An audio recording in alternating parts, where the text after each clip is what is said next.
Já o segundo princípio, que extraímos do artigo 1º, dos seus incisos, no caso do inciso 2, né, que diz que também é fundamento do Estado Democrático Brasileiro, a cidadania, cumpre-nos mencionar a respeito deste princípio fundamental que cidadania significa, na verdade, deriva de uma expressão do latim, né? De um termo do latim, civitas ou activa civitas, que significa, na verdade, os laços que ligam, que prendem um cidadão a uma determinada organização política.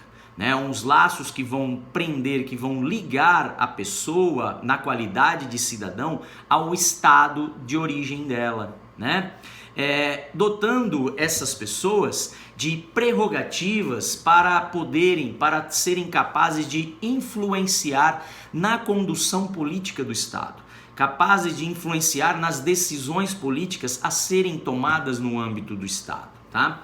Então a cidadania, ela é também um fundamento da República, da nossa República Federativa, né? No sentido de que deve ser assegurado ao povo, né? Devem ser asseguradas a todos condições para que os indivíduos se integrem na vida política do Estado, né? Participando, tendo a capacidade de influenciar as decisões políticas a serem tomadas pelas autoridades do Estado. Tá? Então, desse modo, né, os cidadãos, membros de uma determinada organização política, né, membros de um Estado, tornam-se aí autores e destinatários do ordenamento jurídico criado no âmbito do Estado. Tá? Então, quando eles participam, eles se tornam autores daquelas normas que irão regular a vida do Estado.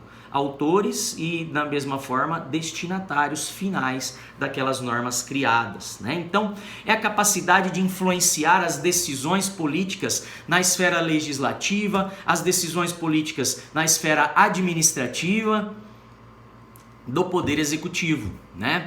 Então, cidadania, né? Ser cidadão é se integrar nas questões do Estado, nas questões do meu município, né? Participar das decisões políticas, ou melhor, participar, fiscalizar, né? Comparecer às reuniões, para poder, de certo modo, influenciar na tomada de decisões pelas autoridades à frente do Estado. Tá? Então, a cidadania, ou melhor, o valor da cidadania, o princípio da cidadania, ele se traduz pela importância que o povo tem no exercício dos poderes políticos do Estado, né?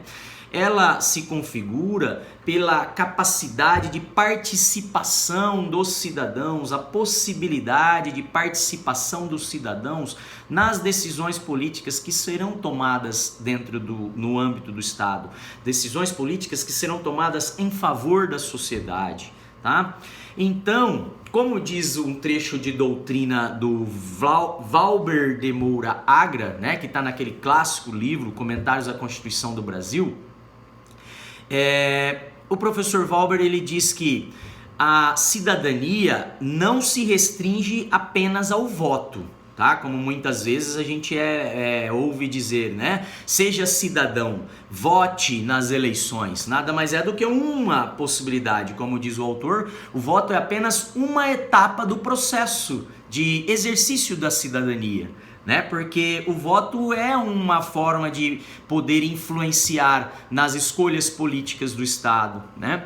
Mas diz o autor que todas as vezes que um cidadão ele se posiciona frente à atuação estatal, seja criticando uma postura, uma política pública, né, uma medida administrativa ou legislativa das autoridades, seja apoiando uma determinada medida, seja fiscalizando o exercício do poder pelas autoridades, a pessoa, ela estará, na verdade, o cidadão, ele estará exercendo a sua cidadania, né? Ele estará exercendo essa sua capacidade de influenciar nas decisões políticas, né? De fazer com que a autoridade possa analisar e, de repente, até mudar uma posição política que inicialmente ela tinha, né? Então, isso é ser cidadão, é participar das questões de Estado, né? Seja comparecendo às reuniões, comparecendo às discussões,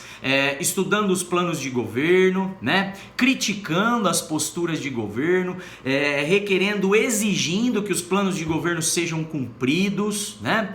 Comparecendo às reuniões da Câmara Legislativa, quando vão ser discutidos os orçamentos para o Estado, ou seja, quando vão ser aprovadas lá aonde as verbas públicas serão direcionadas, né? Trazendo através dessa participação, das críticas, né? Das sugestões, a possibilidade de influenciar na condução política do Estado, nas decisões que as autoridades tomam, né? Mesma coisa quando a gente fiscaliza o poder público, né? Quando a gente atua no caráter de fiscalizador, exercendo esse nosso direito de cidadania, querendo saber aonde a verba pública foi empregada, de que modo, né? Quem foram as empresas vencedoras da licitação, nós estamos sendo cidadãos, nós estamos participando da vida política do Estado. E o ato de fiscalizar também pode importar numa mudança de postura.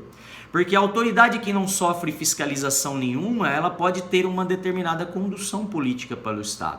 Mas quando ela se sente fiscalizada, né, pelos cidadãos que participam da vida pública, que participam da condução política do Estado, e aí é mais fácil para a gente participar da vida do município, né, como um ente do Estado, porque o município está mais próximo. Na verdade, nós estamos mais próximos das autoridades. Nós temos acesso aos vereadores, nós temos acesso ao prefeito, né? Diferente do Estado membro ou do governo federal, que nós temos uma distância, uma dificuldade maior de influenciar os deputados, de influenciar o governador ou o presidente da República numa tomada de decisões. Mas a gente deve começar dentro de casa, né? No âmbito local, dentro do município, podendo através da nossa participação, podendo através do exercício da cidadania, influenciar a condução política, as tomadas de decisões políticas dentro do Estado, dentro da sociedade organizada, né? Dentro da sociedade civil organizada, ok? E trazemos então uma lição para falar um pouquinho mais da cidadania, né? Uma lição e um julgado para ilustrar isso que nós estamos falando, né? Do princípio da cidadania. É um trecho da doutrina do Alexandrino, que diz assim, ó: não se satisfaz a cidadania com a simples atribuição formal de direitos políticos e ativos e passivos aos brasileiros que atendam a requisitos legais. Então, não é apenas a minha capacidade de, como cidadão, participar exercer direitos políticos, o direito de voto, né? Como um direito ativo, um direito político ativo, ou o direito de ser votado, o direito de poder me candidatar a um cargo público, né? O exercício, a atribuição formal de um direito político passivo, então, né? Podendo aí ser eleito como uma autoridade do Estado, capaz então aí, né, de tomar decisões no âmbito do Estado. Segundo diz o Alexandrino, então, não é só essa simples atribuição de direitos políticos que representa a cidadania, né? O fato de sermos cidadãos não é apenas o meu direito de voto ou o direito de ser votado dentro do Estado. Diz os autores, né, que é necessário que o poder público atue de maneira concreta, a fim de incentivar e oferecer condições propícias à efetiva participação política dos indivíduos na condução política dos negócios do Estado, fazendo valer seus direitos, controlando os atos dos poderes públicos, cobrando de seus representantes o cumprimento de compromissos políticos assumidos no período de campanha eleitoral. Enfim, significa assegurar e oferecer condições materiais efetivas, né, para a integração irrestrita dos indivíduos na sociedade política organizada, tá? Então, cidadania significa isso, né? Vai muito além do meu direito de votar ou meu direito de ser votado. Não é apenas isso que me torna cidadão do Estado, que me faz exercer esse direito fundamental, esse princípio fundamental, esse valor que é a cidadania, né? O poder público, ele deve criar mecanismos para oferecer condições, né? Propiciar a participação política dos indivíduos nas decisões da condução política do Estado, nas decisões tomadas pelas autoridades políticas do Estado, né? Fazendo valer os seus direitos, cobrando dos poderes públicos e dos seus representantes os compromissos assumidos durante o período de campanha eleitoral, né? Então, o Estado, ele deve oferecer essas condições efetivas, materiais, mínimas, para que o cidadão possa se integrar na sociedade política organizada, tá? Então, é por isso que a gente tem as audiências públicas, né, para discutir projetos de lei, para discutir a aprovação do orçamento público dentro do município, dentro do Estado membro e dentro do governo federal. Nós temos as audiências públicas de prestação de contas, né, da saúde, da educação, aquelas audiências que ocorrem de maneira quadrimestral, né? Então 3 vezes ao ano, o Poder Executivo, ele vem à Câmara Municipal para prestar contas, né, da gestão da saúde, da gestão da educação, né? E isso proporcionar ao povo a condição de se integrar nas decisões políticas do Estado, né? Existem muitos municípios que, quando a lei orçamentária vai ser discutida, principalmente municípios pequenos, né, pessoal? Costuma sair um carro de som na cidade anunciando que o projeto de lei orçamentária vai ser discutido na Câmara, convidando os cidadãos a irem à sessão para poderem exercer a cidadania, para poder tomar conhecimento das medidas, das promessas de investimento por parte das autoridades, para que possam cobrar depois, para que tomem conhecimento, para poder questionar e poder influenciar até uma mudança na lei orçamentária, né? Quando o povo participa dizendo que, ao invés de reformar a rodoviária, é mais importante no âmbito do município investir na compra de um aparelho de mamografia, por exemplo, um aparelho de ultrassom para o hospital, investir em aquisição de medicamentos para a farmácia da farmácia pública, né? O postinho de distribuição de medicamentos dentro do município.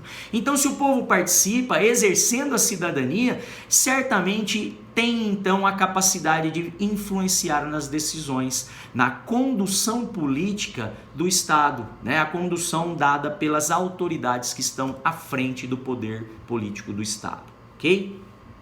E a gente traz ainda uma jurisprudência, né? Uma jurisprudência que é um julgado de 2008, de relatoria da ministra Carmen Lúcia, né? No qual o Supremo analisava a Lei 8.899 de 94, né? É a lei que garantiu aí a acessibilidade às pessoas com deficiência, né? Diz o trecho do julgado que colacionamos a vocês. A Lei 8.899 é parte das políticas públicas do Estado brasileiro voltadas a inserir os portadores de necessidades especiais na sociedade e tem por objetivo o respeito à igualdade de oportunidades a essas pessoas e a humanização das relações sociais, fazendo cumprir os fundamentos do Estado, os fundamentos da nossa República, que é a cidadania e a dignidade da pessoa humana, o que se concretiza pela definição de meios para que eles sejam alcançados, tá? Então, a lei da acessibilidade, né, das pessoas com deficiência, não falamos mais portadores de necessidades especiais. Essa é uma terminologia que já atualmente é considerada errado, porque as pessoas não portam uma necessidade especial, elas têm uma necessidade especial, né? Então, elas devem ser mencionadas, né, como pessoas com deficiência ou pessoas com necessidades especiais, tá? Então, a lei de acessibilidade nada mais é do que uma política pública criada no âmbito do Estado, voltada, né, com o objetivo de assegurar a participação destas pessoas, né, com necessidades especiais dentro das decisões políticas do Estado, né, garantindo aí, além da humanização, de um tratamento mais humanitário, né, dentro dessas relações sociais com estas pessoas em particular, garantindo também uma maior igualdade de participação dessas pessoas nas questões da vida em sociedade, né, inerentes à própria vida em sociedade. Essa lei, ela vai de encontro com os fundamentos da cidadania, ela vem na verdade dar cumprimento, ela vem na verdade assegurar o exercício do meu direito fundamental e do valor fundamental no Estado brasileiro, que é a cidadania, bem como o valor da dignidade da pessoa humana, concedendo a essas pessoas então um tratamento mais digno no sentido de poderem também participar, influenciar nas decisões políticas do Estado, tá? Então, quando os órgãos públicos tiveram que se adaptar, né, e colocar lá e criar modos de acessibilidade para que as pessoas com deficiência pudessem ingressar lá no Congresso Nacional para assistir uma sessão legislativa, ou vamos trazer para o município, né, que é algo que está mais próximo à nossa realidade. Os prédios públicos, né, a prefeitura, a Câmara Municipal, mas também as escolas, os hospitais, né, os demais órgãos públicos e também privados, né, pessoal, eles passaram a ter a obrigatoriedade de acessibilidade, de proporcionar a acessibilidade às pessoas com deficiência. Sabemos que ainda existem muitos casos, né, de locais que essa acessibilidade é precária ainda, né? Outro dia eu estava vendo uma notícia numa agência do INSS, em que um cidadão brasileiro, né, uma pessoa, um cidadão, ele comparece para fazer uma perícia médica, né, para garantir o auxílio doença. E o elevador estava quebrado e ele teve que subir se arrastando pela escada até os andares superiores para poder então se submeter a uma perícia. Porque o cidadão lá, o outro cidadão, né, o servidor público, que era o médico que iria periciá-lo, ele não teve a capacidade, a humanidade de descer a escada para realizar a perícia fora da sala, né? Poder verificar a condição de saúde desse beneficiário da Previdência no andar de baixo. Não, ele submeteu essa pessoa a uma situação totalmente desumana, degradante, de ter que subir as escadas se arrastando, né, para que pudesse então ser periciado e aí ter um direito dentro do Estado, que seria o direito previdenciário. Não me lembro se era o auxílio doença, se ele já estava buscando uma aposentadoria por invalidez, né? Então, os órgãos estatais, eles, em especial os órgãos estatais, né, mas também entidades privadas, como temos a faculdade, a nossa faculdade, que teve que se adaptar também à lei de acessibilidade, para que pessoas com deficiência pudessem comparecer à sala de aula e pudessem exercer direitos fundamentais, o próprio direito à educação, né? Poder receber o próprio direito à educação, tá?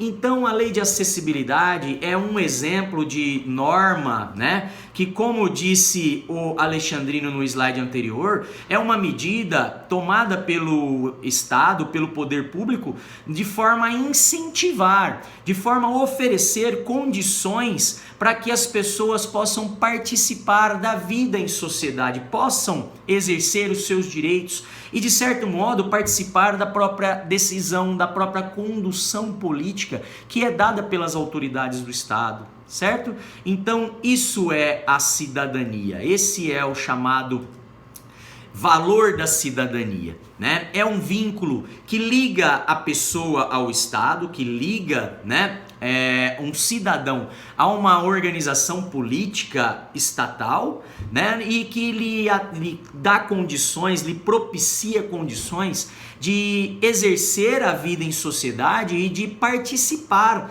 das decisões, de poder influenciar na própria condução política que vai ser dada ao Estado. Tá? Então, essas são as questões aí que cumpre nos mencionar a respeito do segundo princípio extraído do inciso 2 do artigo 1º da Constituição, que é o princípio da cidadania, ok? Volto no próximo vídeo para falar da dignidade da pessoa humana, um outro valor fundamental que é base, que é alicerce do Estado brasileiro.